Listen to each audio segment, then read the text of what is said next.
내가 그녀를 처음 만난 건 지난 봄이었다. 감기 몸살에 걸려 정신을 반쯤 놓고 걷다가 그녀와 정면으로 부딪혔다. 아, 죄송합니다. 나는 그녀에게 사과했다. 아니요, 저도 죄송합니다. 나는 그녀의 단아한 목소리와 태도에 이끌려 그녀를 정면으로 바라보았다. 세상에 이렇게 아름다운 사람도 있나? 많은 사람들이 유명 연예인을 보면 광채가 난다느니 아우라가 있다느니 하는 말을 과장이라 생각했던 나로서는 신선한 충격이었다. 정말 그런 사람이 세상에 있다는 것을 그제야 알았다. 그것도 내가 사는 원룸 바로 앞에서.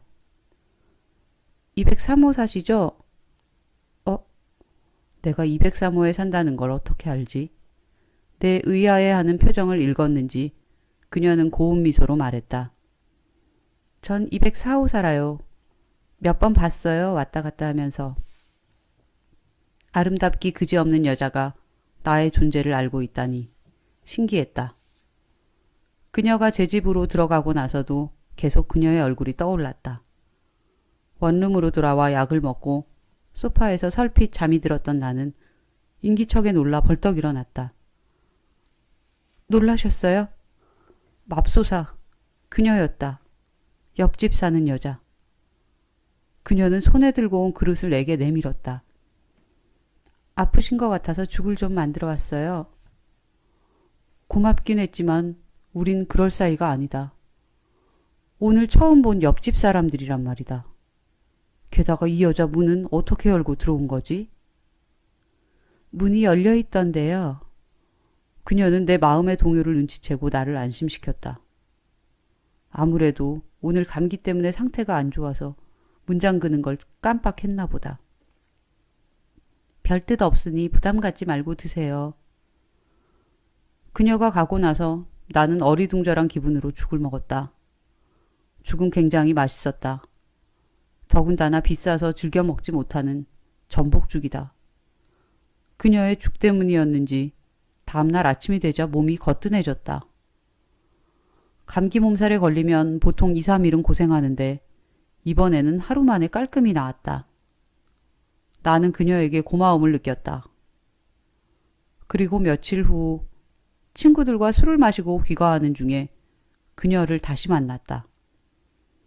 집 앞 골목에서 물끄러미 하늘의 별을 올려다보고 있던 중이었다. 별 오랜만에 보네요. 그녀가 해맑게 웃으며 내 얼굴을 마주했다. 여전히 예뻤다. 아참, 제가 신세 한번 갚아야 하는데 나는 그녀가 만들어준 죽에 대한 보답을 하고 싶었다.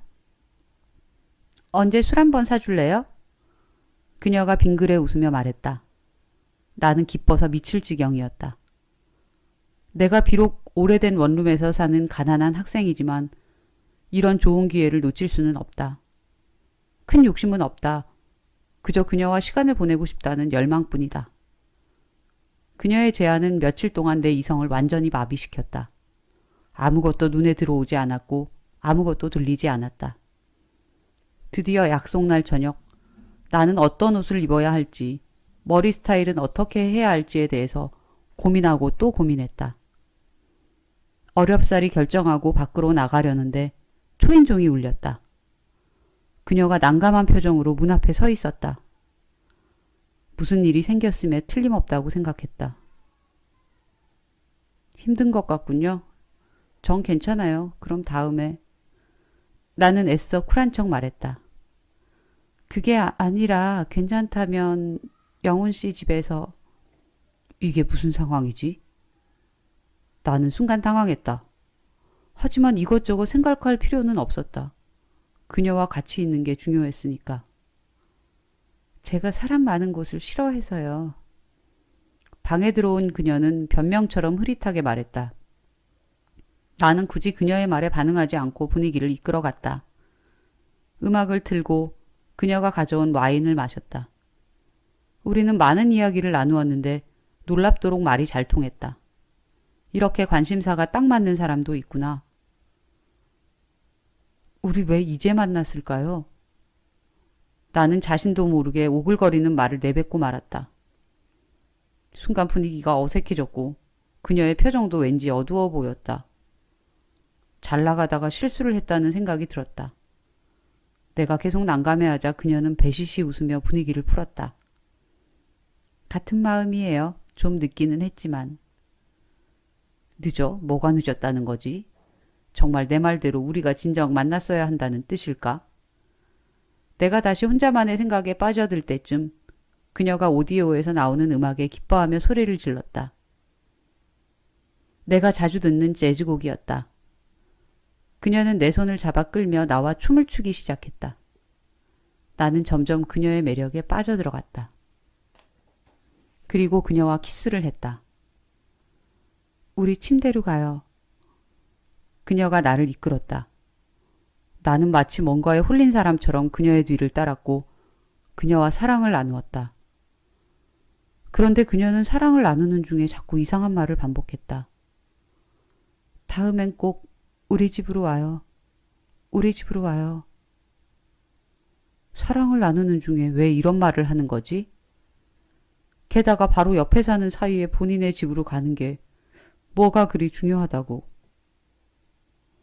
달콤한 밤이 지나고 상쾌한 아침을 맞이했다. 그러나 그녀는 내 곁에 없었다. 일어나 보니 흔적도 없이 사라졌다. 혹시 메모라도 남겼나 두리번거렸지만 아무것도 없었다. 급한 일이 생겼겠거니 하고 이해하려 했다. 아침에 얼굴 보기가 좀 그랬을 수도 있지. 하지만 섭섭한 마음은 사그러들지 않았다. 그날 이후로 그녀의 모습을 볼 수 없었기 때문이었다. 생각해보니 나는 그녀의 전화번호도 몰랐다. 몇 번이나 초인종을 눌러봐도 반응이 전혀 없었다. 멀리 여행이라도 간 건가? 답답했다. 밤이 되면 분명히 불이 켜지는데 초인종을 눌러도 대답이 없다. 그저 나를 가지고 논 건가? 내 연애는 늘 이런 식이군. 며칠이 지나도 마음이 정리되지 않았다. 친구에게 그녀와 있었던 일을 털어놓으며 술을 잔뜩 마신 나는 흐느적거리며 집으로 돌아오고 있었다. 그런 내 눈에 야구 모자를 쓴 남자가 그녀의 집에 들어가는 뒷모습이 들어왔다. 나는 눈이 뒤집혔다. 뭐야, 남자가 있었던 거야? 나는 홧김에 그 남자를 따라 집으로 뛰어들어갔다. 술김에라도 그녀에게 따지고 싶었다. 눈치 없다는 소리를 듣더라도 왜 나를 피하냐고 물어보고 싶었다.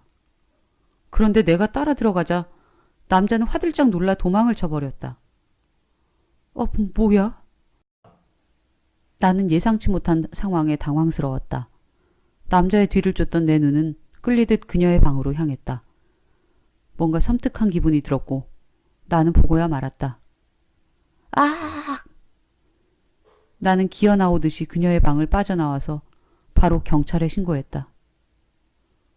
조영훈 씨, 당신 시체에 이상한 짓 한 거 맞지? 술 먹고 들어가서. 경찰서에 간 나는 뜻밖의 소리를 들었다. 무슨 소리예요? 나는 그냥 좀 따질 게 있어서 들어간 것 뿐이라고요. 당신 김지윤 언제부터 알고 지냈어? 그럼 그 시체가 김지윤? 나는 머리카락이 하늘로 치솟는 걸 느꼈다. 열흘 전에 처음 만났어요. 정말입니다. 이거 봐. 그 여자 죽은 지 열흘도 넘었어. 이 변태 자식. 이건 또 무슨 소리인가. 난 분명히 그녀와 열흘 전에 만났고 사랑까지 나누었다. 그런데 죽은 지 열흘도 더 되었다니. 뭔가 잘못되었다. 이러다가는 죄를 뒤집어 쓸지도 모른다는 압박감이 몰려왔다. 모자 쓴 남자. 뭐? 제가 그 집에 들어갈 때 그 집에서 도망치듯 나오던 놈을 봤어요. 프로야구 모자 쓴 놈. 형사들은 시체에서 나온 정액과 내 정액이 다르다는 걸 확인한 후 본격적으로 모자 쓴 남자를 찾는 데 주력했다. 결국 그녀를 죽이고 몹쓸 짓을 한 그 놈은 경찰의 끈질긴 추격 끝에 잡혔고 나는 자유로워질 수 있었다. 폭풍이 나를 집어삼켰다가 다시 내뱉은 것 같았다. 그래서 그녀가 잠자리에서 꼭 자기 집으로 와달라고 한 건가? 그 모자 쓴 놈을 잡아달라고? 그 후로 가끔 나는 그때 얘기를 사람들에게 한다. 그러나 누구도 그 말을 믿으려 하지 않는다. 세상 사람들 모두가 나를 정신 나간 놈이라 비웃어도 좋다. 나는 분명히 그녀를 만나고 사랑했으니까. 세월이 흐른 지금도 그녀가 여전히 그립다. 그녀가 죽은 사람이었는지 산 사람이었는지는 중요하지 않다. 그저 그녀와 함께한 시간이 중요할 뿐이다. 오늘 밤 혹시 그녀가 닫힌 문을 열며 또 찾아오지는 않을까?